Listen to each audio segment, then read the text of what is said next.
A gente está aqui tomando um cafezinho para esquentar o corpo, num lugar super bonito que tem centro de informações sobre a região, sobre o Forte Augusto, sobre o Lago Ness, enfim, super interessante. A gente está então no Forte Augusto, a gente mostrou para vocês que tem várias eclusas e são as últimas eclusas antes de chegar no Lago Ness. Então nosso plano é dormir aqui essa noite e amanhã de manhã começar a travessia das eclusas. A gente conversou com o pessoal aqui das eclusas, os responsáveis, já avisando que a gente vai passar amanhã de manhã. E eles nos falaram que é aproximadamente 2 horas para passar entre todas as eclusas até o Lago Ness. E o Gui tá olhando a previsão do tempo, porque quando a gente pegou o barco, eles nos falaram que a gente tinha que prestar muita atenção para olhar a previsão do tempo, porque com o vento dá bastante onda no Lago Ness. Eles falaram de 3 metros de onda. Eu não sei em que condições dá 3 metros de onda, né? Enfim, talvez um pouco exagerado, mas o Gui acabou de olhar, né?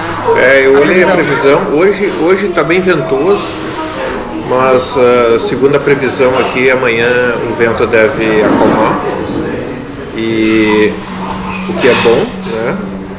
E depois no dia seguinte, quando nós devemos retornar de volta, né? O vento continua calmo também, ou seja, uma situação boa para amanhã atravessar o canal atravessar o Lago Ness. Em Forte Augusto, o canal desce em direção ao Lago Ness, através de um conjunto de 5 eclusas em escadaria. É um dos trechos mais emblemáticos do canal. Essas eclusas permitem que embarcações superem a diferença de altitude de uma forma gradual e controlada. O desnível total acumulado pelas 5 eclusas é de aproximadamente 6 metros. O comprimento máximo das embarcações é de 45,7 metros, largura máxima de 10,7 metros e calado de até 4,1 metro. Para passar com o barco pelas eclusas, é necessário aguardar a autorização dos lockkeepers. No nosso caso, aguardamos algumas horas, uma vez que havia embarcações com passagem prioritária. Aqui já é o final do canal, que é o Forte Augustus, e aqui já é o Lago Ness, aqui atrás da gente já é o Lago Ness, a entrada do Lago Ness.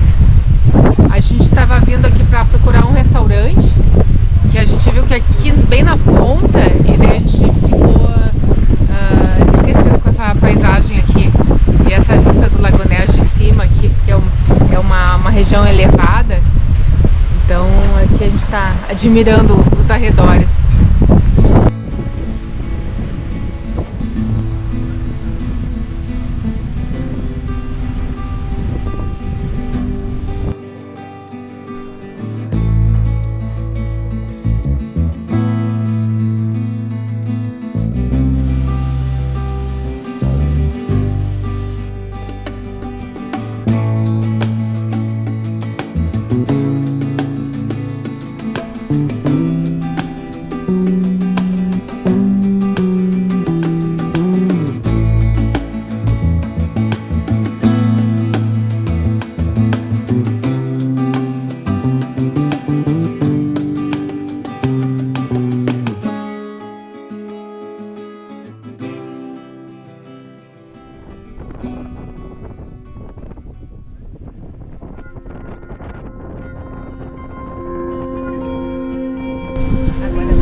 Agora nessa eclusa na mão, nós temos que desligar o motor do barco e à medida que for autorizado a gente vai empurrando o barco na mão.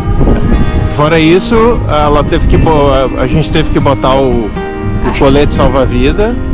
Eu tinha me negado a colocar. Porque ela tinha se negado a colocar, né? Daí É a canção da gente. É.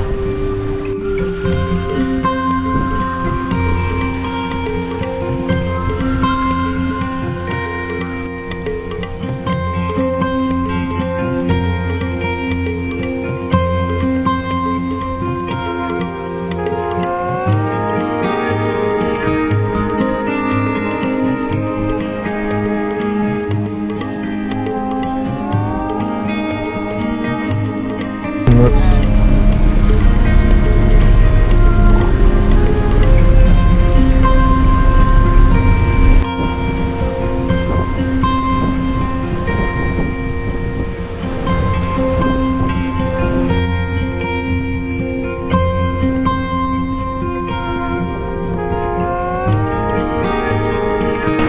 A experiência? Foi muito legal, mas um pouco estressante no fim das contas. É isso aí. Agora a gente resolveu abrir uma cervejinha para relaxar um pouco aqui.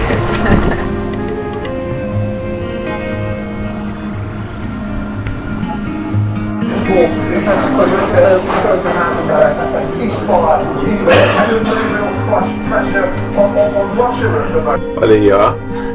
O que rola aí? A gente trouxe do restaurante um cheesecake, que não sei se é bem cheesecake, mas enfim. Ah, é pra ser, né? Um cheesecake escocês.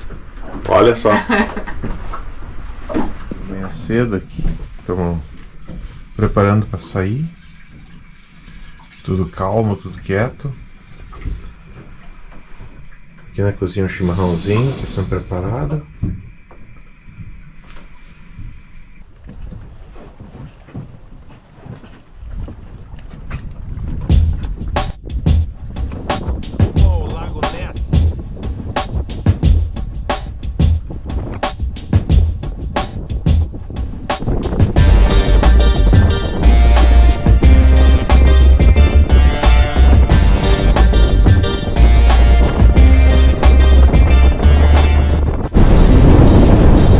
Frio, né?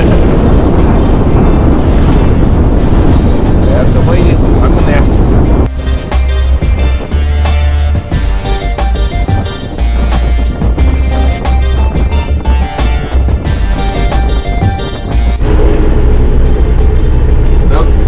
Não aguentamos o frio da rua, tivemos que vir pra dentro aqui.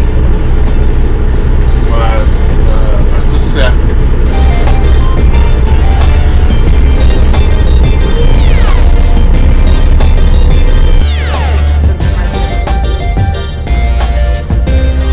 A travessia do Lago Ness durou aproximadamente 3 horas.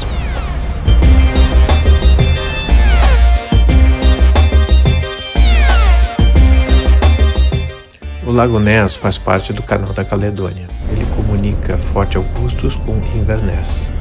É um dos lagos mais famosos do mundo.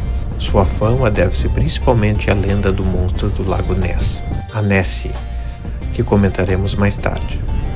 O lago possui 37 km de comprimento e 2,7 km de largura. Sua profundidade média é de 137 metros e a máxima profundidade é de 230 metros, sendo o segundo lago mais profundo da Escócia. Aqui a gente vê o castelo de Urquhart. É um castelo que viu as lutas aí do independentismo entre escoceses e ingleses por mais de 500 anos. Vale lembrar que a gente está numa parte do país que se chama Terras Altas. A Escócia é dividida entre terras altas e terras baixas. Então a gente está nas terras altas. É muito bonito de ver a história da Escócia. A Escócia, o que se fala dos povos e da migração dos povos, a gente viu que pelo ano zero chegaram os romanos e que chamaram pela primeira vez os povos celtas que estavam aqui na Grã-Bretanha de Scots. Por isso daí que vem o nome escoceses. Então, enfim, e depois disso, bom, a história é bastante longa, recomendo vocês olharem a história, que é bastante interessante. Então, um fato interessante também famoso é o rei que reinou aqui por muitos anos, que foi o Macbeth, que provavelmente se conhece das histórias de Shakespeare, e que não é exatamente, a verdade não é exatamente a história de Shakespeare, que era um romance, enfim, mas que foi um rei bastante apreciado aqui na Escócia, e que depois, enfim, por lutas aí pelo trono, ele foi morto. E depois os reis que vieram, alguns se aproximaram mais da Inglaterra, outros menos, mas enfim, foi uma temporada aí bastante grande de lutas pelo independentismo da Escócia, que é parte da Grã-Bretanha, do Reino Unido, na verdade, do Reino Unido desde 1700 e alguma coisa, enfim. Recomendo vocês olharem para entenderem melhor essa história dessas lutas de independência, o filme Brave, que é o Coração Valente, que o Mel Gibson é o ator principal. Ela conta essa história depois da morte do Macbeth, e mais esses 500 anos de independentismo, de lutas, enfim, que a gente viu nessa região.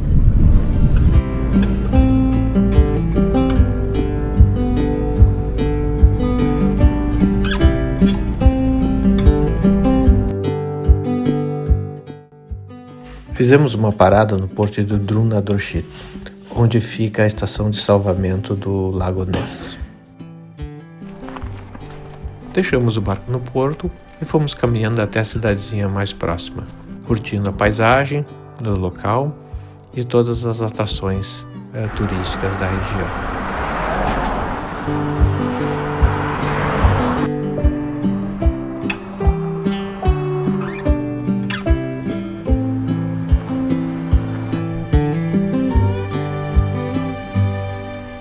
A gente acabou de fazer o tour aqui por esse museu, espécie de um museu que se chama Nessland, que é super bem feito, além das expectativas aí, com um contexto histórico, e daí depois chegando até a lenda, né, a história do monstro do Lago Ness.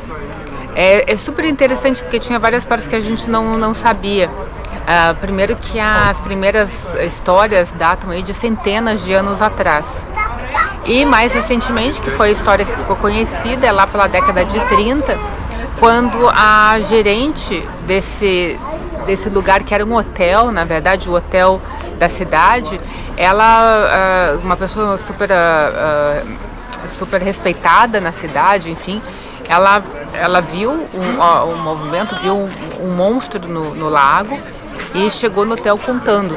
Então, enfim, depois começaram investigações, enfim, e até a foto que ficou conhecida, que depois se descobriu que a foto não era de verdade, a foto foi montada, mas segundo a pessoa que fez a foto, ele realmente fez a foto e na verdade não saiu o monstro na foto, e por isso que ele foi lá e fez a foto que era mentirosa.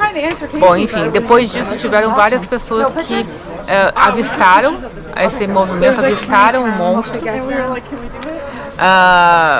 Alguns deles com mais detalhes, outros menos, e daí a gente sabe o que é verdade ou não, mas é super interessante ver porque várias pessoas que tinham uma ótima reputação falaram que virou um monstro. Então, desde da responsável pelo hotel, a cientistas, a pessoas conhecidas na cidade, enfim.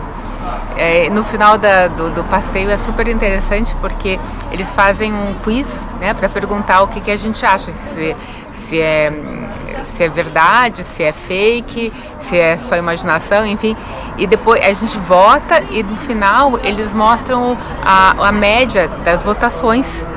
E a maior parte das pessoas que visitam aqui, mesmo quando entram, não acreditam muito, enfim, saem acreditando mais na história do monstro do Lago Ness. Então é 45%, né? É 47%. Das pessoas que visitam, votam no final que realmente é alguma coisa, ou um dinossauro, ou um peixe. Peixe grande, ou alguma coisa nesse sentido.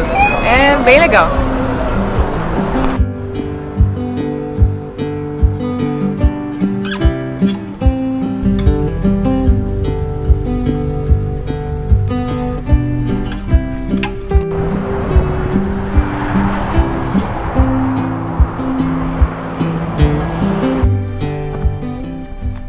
O que você está comendo aí?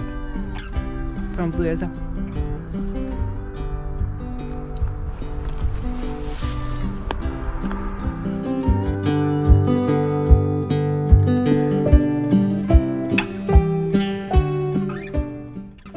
Retornamos ao barco e decidimos voltar para Forte Augustus, pois lá havia mais estrutura para pernoitarmos.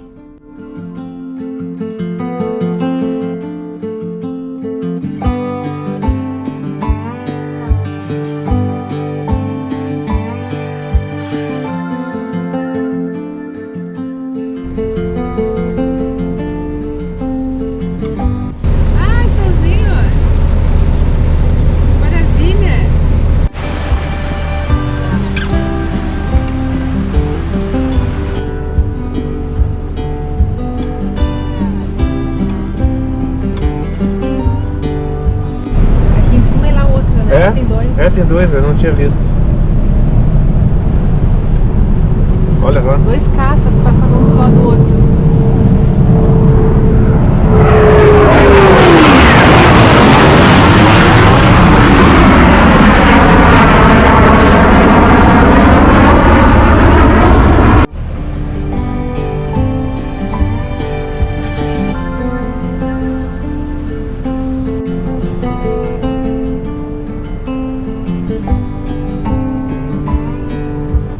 A parte preparando os cabos é para atracar em Forte Augustus.